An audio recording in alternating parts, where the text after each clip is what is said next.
Hello everyone. இன்னைக்கு லெசனில் நம்ம என்ன பார்க்க போகிறோம் அப்படின்னா ஒரு 30 ஈஸியான சென்டென்சஸ் பார்க்க போகிறோம். இந்த 30 ஈஸி சென்டென்சஸ் அண்ட் எக்ஸ்பிரஷன்ஸ் எல்லா நாளும் கண்டிப்பாக எல்லாருமே யூஸ் பண்ணுற விஷயங்கள் தான். எல்லாரும் கண்டிப்பாக இது எல்லாமே நம்ம தமிழில் வந்து சொல்ல தான் செய்வோம்.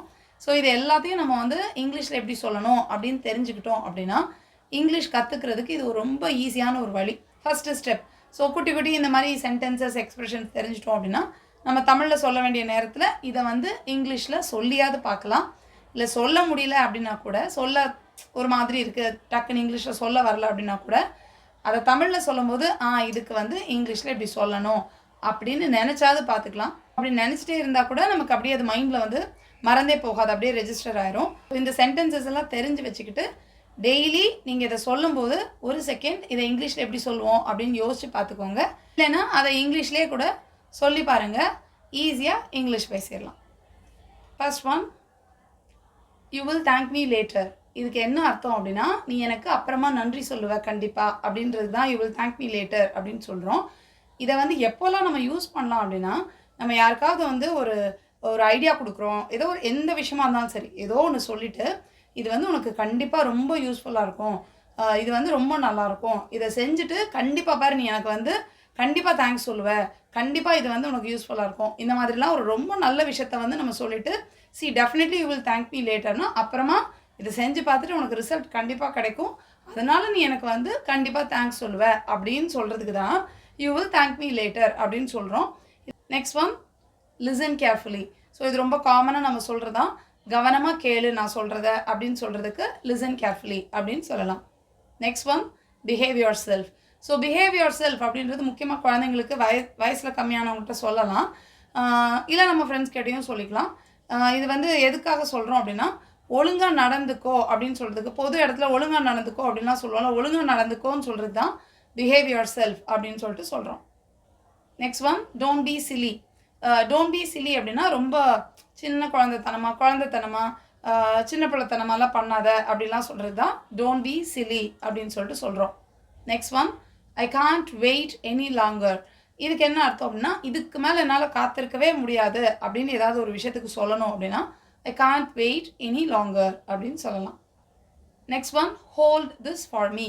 So hold this for me அப்படின்னா இது எப்போல்லாம் பயன்படுத்தலாம் அப்படின்னா, நம்ம கையில் ஏதாவது ஒரு பொருள் இருக்குது அப்படின்னா இதை கொஞ்ச நேரம் எனக்காக வச்சிரு அப்படின்னு யார்ட்டையாவது சொல்லணுன்னாலும் ஹோல்ட் திஸ் ஃபார் மீ அப்படின்னு சொல்லலாம். இல்லை ஏதாவது ஒரு சீட்டு, இல்லை எனக்காக இந்த இடத்த வச்சுக்கோ, எனக்காக இந்த இடத்த வந்து இதை வந்து வை அப்படின்னு சொல்கிறதுக்கும் ஹோல்ட் திஸ் ஃபார் மீ. ஒரு சாக்லேட் எனக்காக வை, இந்த சீட்டு எனக்காக வை, இந்த மாதிரி எதுவாக இருந்தாலும் எனக்காக இதை வந்து கொஞ்சம் வச்சிரு அப்படின்னு சொல்கிறதுக்கு ஹோல்ட் திஸ் ஃபார் மீ அப்படின்னு சொல்லிட்டு சொல்லலாம். Next one, same as always. Same as always அப்படின்றது எப்படி இருக்க அப்படின்னு யாராவது கேட்டாங்கன்னா அதுக்கு பதிலாக கூட இதை சொல்லலாம். எப்பவும் போல தான் அப்படின்னு நம்ம சொல்லுவோம்ல, இந்த எப்பவும் போல தான் அப்படின்னு சொல்கிறது தான் சேம் ஆஸ் ஆல்வேஸ் அப்படின்னு சொல்லிட்டு சொல்கிறோம். Next one, I need a little help. இதுக்கு என்ன அர்த்தம் அப்படின்னா, எனக்கு ஒரு சின்ன ஹெல்ப் தேவைப்படுது, சின்ன உதவி தேவைப்படுது அப்படின்னு யார்ட்டையா சொல்கிறதுக்கு I need a little help அப்படின்னு சொல்லலாம். Next one, stop making noise. So சத்தம் போடாத அப்படின்னு சொல்கிறது தான் ஸ்டாப் மேக்கிங் நாய்ஸ் அப்படின்னு சொல்கிறோம். Next one, it's a mystery to me. It's a mystery to me அப்படின்றது என்னென்னா, எனக்கு வந்து இன்னமும் இது வந்து ஒரு புரியாத புதிராகவே இருக்குது அப்படின்னு சொல்கிறது தான் it's a mystery to me அப்படின்னு சொல்கிறோம். ஏதோ ஒரு விஷயம் வந்து எனக்கு நம்ம இன்னும் சரியாக அது நடந்து முடிஞ்சு எவ்வளோ நாளானா கூட இன்னும் எனக்கு அது கிளியராகவே இல்லை அப்படின்னு சொல்கிறதுக்கு it's a mystery to me அப்படின்னு சொல்லலாம். Next one, just a minute. So just a minute அப்படின்னு சொல்கிறது நிறைய இடத்துல சொல்லலாம். வெயிட் பண்ணுங்க அப்படின்னு சொல்கிறது தான் ஜஸ்ட் அ மினிட் அப்படின்னு சொல்லலாம். அதே மாதிரி இந்த இப்போ நான் வந்துடுறேன் அப்படின்னு சொல்கிறதுக்கும் ஜஸ்ட் அ மினிட் அப்படின்னு சொல்லலாம். முக்கியமாக இரு அப்படின்னு சொல்கிறது தான், கொஞ்சம் இரு வந்துடுறேன், இல்லை கொஞ்சம் வெயிட் பண்ணு, இந்த மாதிரி எல்லாத்துக்கும் சொல்கிறதுக்கும் ஜஸ்ட் அ மினிட் அப்படின்றத சொல்லிக்கலாம். Next one, close the window. Close the window, ஜன்னலை மூடு. இதெல்லாம் வந்து ரொம்ப காமனாக வீட்டில் நம்ம வந்து இந்த மாதிரியான குட்டி குட்டி எக்ஸ்ப்ரெஷன்ஸ் எல்லாம் சென்டென்சஸ் சொல்லலாம்.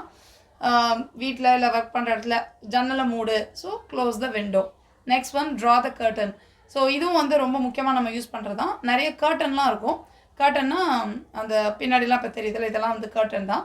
ஸோ கர்டனை போடு அப்படின்னு சொல்லுவோம்ல, அந்த கர்டன் இப்படி நம்ம இழுத்து விடுவோம்ல, இந்த மாதிரி கர்டனை இழுத்து விடு அப்படின்னு சொல்கிறது தான் இங்கிலீஷில் ட்ரா த கர்டன் அப்படின்னு சொல்கிறோம்.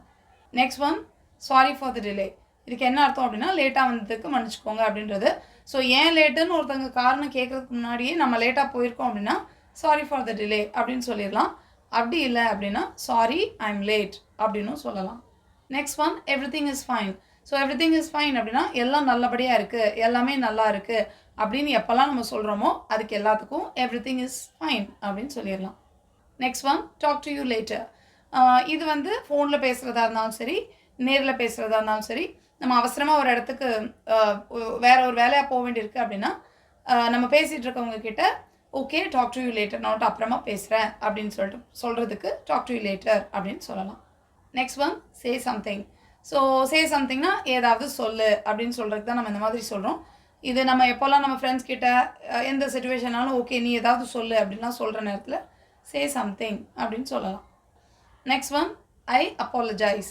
ஸோ ஐ அப்பாலஜைஸ் அப்படின்றது வந்து ஐ எம் சாரியோடைய ஒரு டிஃப்ரெண்ட் வெர்ஷன் தான். என்னை மன்னிச்சுக்கோங்க, நான் மன்னிப்பு கேட்டுக்கிறேன் அப்படின்லாம் சொல்கிறது தான் ஐ அப்பாலஜைஸ் அப்படின்னு சொல்கிறோம். இது வந்து ஒரு ஐ எம் சாரியோடைய ஒரு ஃபார்மல் வெர்ஷன். ரொம்ப ஃபார்மலாக கொஞ்சம் பெரியவங்களாக இருந்தாங்க அப்படின்னா அவங்கக்கிட்டலாம் ஐ அப்பாலஜைஸ் அப்படின்னு சொல்லிட்டு நம்ம சொல்லிக்கலாம். Next one well done. So well done அப்படின்னா சூப்பராக செஞ்சுருக்கேன், ரொம்ப நல்லா இருக்குது அப்படின்லாம் யாரையாவது அப்ரிஷியேட் பண்ணுறதுக்கு ஓகே வெல் டன் அப்படின்னா வெல் டன், நல்லபடியாக செஞ்சுருக்கேன், so well done. Next one let's catch up soon. So இது வந்து நம்ம எப்போ யூஸ் பண்ணுறோம் அப்படின்னா ஓகே சீக்கிரமாக நம்ம சந்திக்கலாம், சீக்கிரமாக நம்ம பார்க்கலாம் இப்படியெல்லாம் சொல்கிறது தான் லெட்ஸ் கேட்ச் அப் சூன் அப்படின்னு சொல்லிட்டு நம்ம சொல்கிறோம். Next one I found it. So I found it அப்படின்றது ஓகே நான் கண்டுபிடிச்சிட்டேன், ரொம்ப நேரமாக ஏதாவது தேடிட்டு இருக்கோன்னா ஹே ஐ ஃபவுண்ட் இட் அப்படின்னா நான் கண்டுபிடிச்சிட்டேன் அப்படின்னு சொல்கிறதுக்கு I found it. Next one maybe another time. So maybe another time அப்படின்னா இன்னொரு நாள் பார்த்துக்கலாம் அப்படின்னு நம்ம சொல்லுவோம்ல. இன்னொரு நாள் பார்த்துக்கலான்னு எப்போல்லாம் நீங்கள் சொல்கிறீங்களோ, இல்லை இன்னொரு தடவை பார்த்துக்கலாம், வேறு ஒரு நாள் பார்க்கலாம், இப்படி எல்லாம் சொல்கிறதுக்கு மேபி அனதர் டைம் அப்படின்னு சொல்லிட்டு சொல்லிடலாம். Next one take it easy. Take it easy வந்து நம்ம யாரையாவது சமாதானப்படுத்துறதுக்கு ரொம்ப கோவமாக இருக்கிறாங்க, ஒரு மாதிரி டென்ஷனாக ஓகே இதெல்லாம் சாதாரணமாக எடுத்துக்கோ அப்படின்னு கொஞ்சம் அவங்கள வந்து சியர் அப் பண்ணுறதுக்கு ஓகே டேக் இட் ஈஸி அப்படின்னு சொல்லிட்டு சொல்லிடலாம். Next one nothing special. ஒன்றும் பெருசாக ஒன்றும் இல்லை, எல்லாம் நார்மலாக தான் இருக்குது, ஒன்றும் பெருசாக ஒன்றும் இல்லை அப்படின்லாம் சொல்கிறதுக்கு நத்திங் ஸ்பெஷல் அப்படின்னு சொல்லிடலாம். Next one I hope so. So I hope so அப்படிங்கிறது நானும் அப்படி தான் நினைக்கிறேன் அப்படின்னு சொல்லுவோம்ல. நாளைக்கு வந்து லீவ் விடுறாங்களா, இல்லை இப்படி நடக்க போதா அப்படி நடக்க போதா இதெல்லாம் கேட்குறதுக்கு நம்ம வந்து நானும் அப்படி தான் நினைக்கிறேன் அப்படின்னு சொல்கிறதுக்கு ஐ ஹோப் ஸோ அப்படின்னு சொல்லிட்டு சொல்லலாம். Next one it doesn't matter. It doesn't matter அப்படின்னா இது ஒன்றும் இல்லை அப்படின்னு சொல்லி, இது ஒன்றும் இல்லை அப்படின்னு சொல்லுவோம்ல. ஏதாவது ஒன்று ஐயோ இது தப்பாயிடுச்சு அப்படிலாம் யாராவது சொன்னால் ஓகே டசன்ட் மேட்டர் அப்படின்னா இது ஒன்றும் பெரிய விஷயம் இல்லை அப்படிலாம் சொல்கிறதுக்கு இட் டசன்ட் மேட்டர் அப்படின்னு சொல்லலாம். Next one it doesn't make any sense. So இதுக்கு என்ன அர்த்தம் அப்படின்னா இதில் வந்து எந்த ஒரு அர்த்தமும் இல்லை அப்படின்னு சொல்கிறது தான் it doesn't make any sense அப்படின்னு சொல்கிறோம். Next one keep in touch. So keep in touch அப்படின்றது எப்போவும் என் கூட தொடர்பில் இரு அப்படின்னு சொல்கிறதுக்கு கீப் இன் டச் அப்படின்னு சொல்லலாம். Next one latch the door. So latch அப்படின்றது நம்ம கதவுகள்லாம் இருக்கிற தாழ்பால். ஸோ அந்த தாழ்பாலை போடு அப்படின்னு சொல்கிறதுக்கு லாச் த டோர் அப்படின்னு சொல்லிட்டு சொல்லலாம்.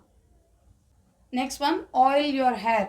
ஸோ தலைக்கு எண்ணெய் தேய்ச்சிக்கோ இல்லை தலையில் எண்ணெய் வை அப்படிலாம் சொல்கிறதுக்கு ஆயில் யுவர் ஹேர் அப்படின்னு சொல்லலாம். Next one don't slurp. So slurp அப்படின்றது என்னென்னா சாப்பிடும்போது சத்தம் கேட்கும் சில நேரம், இந்த சூப்பு அப்புறம் ஏதாவது லிக்விடாக நூடுல்ஸ் இந்த மாதிரி லிக்விடாக இருக்கிற ஐட்டத்தை வந்து சில பேர் குடிக்கும்போது காஃபி குடிக்கிறதுலாம் வந்து அப்படியே உறிஞ்சு குடிப்பாங்க, சத்தம் கேட்டு குடிப்பாங்க. அந்த மாதிரி சத்தம் வர செய்யாத அப்படின்னு சொல்கிறது தான் டோன்ட் ஸ்லர்ப் அப்படின்னு சொல்கிறோம். அந்த மாதிரி உறிஞ்சாத அப்படின்னு சொல்கிறதுக்கு டோன்ட் ஸ்லர்ப் அப்படின்னு சொல்லிட்டு சொல்லலாம். ஸோ இப்போ பார்த்த இந்த 30 சென்டென்சஸ் கண்டிப்பாக உங்களுக்கு யூஸ்ஃபுல்லாக இருக்கும். இது எல்லாமே நம்ம டெய்லி பேசுகிற விஷயங்கள் தான். எத்தனையோ நிறைய சென்டென்சஸ்லாம் கொடுத்துட்டே தான் இருக்கிறோம். ஸோ கொஞ்சம் எஃபர்ட் எடுத்து இதெல்லாம் வந்து பார்த்து கொஞ்சம் பழகுனீங்க அப்படின்னா இங்கிலீஷ் பேசுகிறது கஷ்டமே இல்லை. ஏன் இங்கிலீஷ் பேசுகிறதுக்கு எல்லோரும் ஐயோ இப்படி பயமாக இருக்குது, கஷ்டமாக இருக்குது, மறந்து போகுது அப்படின்லாம் சொல்கிறாங்க அப்படின்னே தெரியல. ஸோ இந்த மாதிரி நிறையா சென்டென்சஸ் இருக்குது. இதெல்லாம் கொஞ்சம் நீங்கள் சின்னதாக ஒரு நாளைக்கு ஒரு 10 minutes 15 minutes டைம் எடுத்து இதெல்லாம் படிச்சுக்கிட்டீங்க, தெரிஞ்சு வச்சுக்கிட்டீங்க அப்படின்னா கூட ரொம்ப ஈஸியாக இங்கிலீஷ் பேசிடலாம். ஸோ இங்கிலீஷ் கற்றுக்கிற உங்களோட ஃப்ரெண்ட்ஸ் அண்ட் ஃபேமிலி மெம்பர்ஸ்க்கு இந்த மாதிரியான வீடியோஸ் எல்லாம் கண்டிப்பாக ஷேர் பண்ணுங்கள். I'll meet you in the next lesson. Thank you. Bye.